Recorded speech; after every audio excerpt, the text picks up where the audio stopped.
नौकरशाही अब निक्कर में भी नजर आएगी। ये कहना है कांग्रेस के national general secretary Jairam Ramesh का।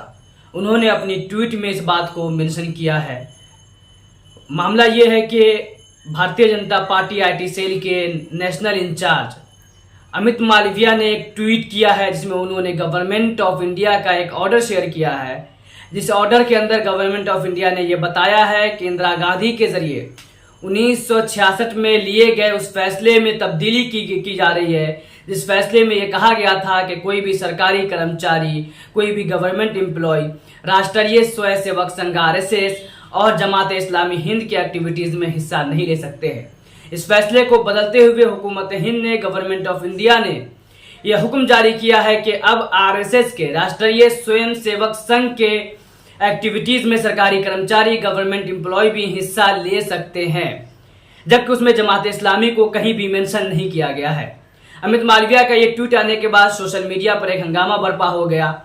उसी को ट्वीट करते हुए कांग्रेस पार्टी के national general secretary Jairam Ramesh ने ये लिखा कि अब नौकरशाही निक्कर में भी नजर आएगी।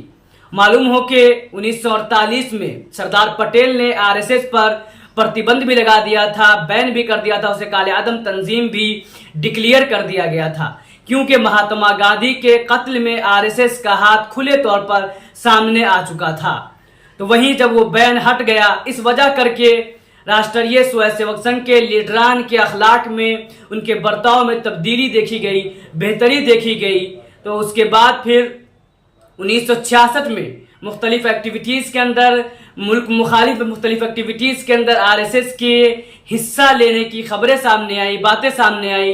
तो इंदिरा गांधी ने यह हुक्म जारी किया कि कोई भी सरकारी कर्मचारी या कोई भी सरकारी एम्प्लॉय आरएसएस और जमात इस्लामी की एक्टिविटीज में हिस्सा नहीं ले सकता है। लेकिन अब जबकि 2024 में नरेंद्र मोदी की क़यादत में, नरेंद्र मोदी की लीडरशिप में भारतीय जनता पार्टी तीसरी मर्तबा हुकूमत बनाने में कामयाब हो चुकी है, और हुकूमत बनने के बाद ये खबरें सामने आई है कि आरएसएस और भारतीय जनता पार्टी के बीच रिश्ते सही नहीं है।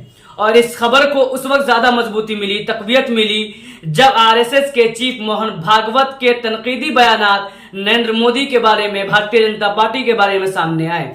उसी तरीके से आरएसएस के दूसरे लीडरान के बयानात भी सामने आए, जिसमें यह कहा गया कि वो लोग घमंड में आ गए थे, इसलिए राम ने उनकी सीटें कम कर दी।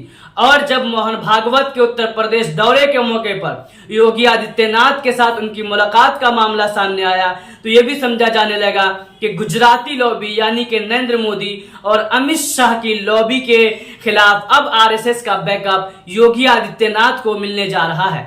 इन सब खटपट के बीच गवर्नमेंट ऑफ इंडिया का ये फैसला लेना ये बताता है कि ये तमाम जो बातें सोशल मीडिया पे चलती है, मीडिया में चलती है, या आरएसएस के लीडरान के बयानात से भी सामने आती है, वो सिर्फ और सिर्फ अवाम को बेवकूफ़ बनाने की कोशिशें हैं। हकीकत कुछ और है, और हकीकत यही है कि शायद आज भी गवर्नमेंट ऑफ इंडिया को, सेंट्रल गवर्नमेंट को नागपुर से चलाया जा रहा हो। शायद अब भी आरएसएस की नेशनल कमेटी के जरिए से गवर्नमेंट के फैसले लिए जा रहे हों, या अगर आरएसएस ना भी चला रहा है तो भी भारतीय जनता पार्टी की हुकूमत वही फैसले लेती है जो फैसले आरएसएस को खुश करने वाले हो, जो आरएसएस के विचारधारा, आरएसएस की आइडियोलॉजी को फिट बैठते हो। ऐसे ही फैसले गवर्नमेंट ऑफ इंडिया लेना चाहती है, जैसा कि यह फैसला लेकर भी कहीं ना कहीं आरएसएस को खुश करने की कोशिश की गई है।